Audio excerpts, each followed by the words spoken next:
సమూయేలు, జాగ్రత్త వినండి. సమూయేలు సౌలుతో ఒక మాట చెప్పాడు. ఏం చెప్పాడు తెలుసా? నీవు నాకంటే ముందు గిల్గాలకు వెళ్ళి నేను వచ్చేంత వరకు నువ్వు ఎదురు చూడు, అక్కడ బలులు, దహన బలులు అర్పిద్దామని చెప్పింది ఎవరు? సమూయేలు సౌలుతో చెప్పాడు. అంతేనా? సమూయేలు సౌలుతో చెప్పాడు. సౌలు వెళ్ళాడు,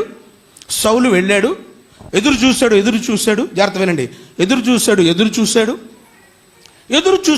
చూసి సమూయేలు రావటం లేట్ అయిపోయే వరకే దహన బలులు అర్పించేశాడు. ఆయన బలులు అర్పించేశాడు. ఇంతవరకు బాగానే ఉంది. అర్పించిన తర్వాత సమూయేలు వచ్చి ఏమయ్యా సౌలు, ఎంత పని చేస్తావు నువ్వు? వచ్చిందాక ఆగలేకపోయావా?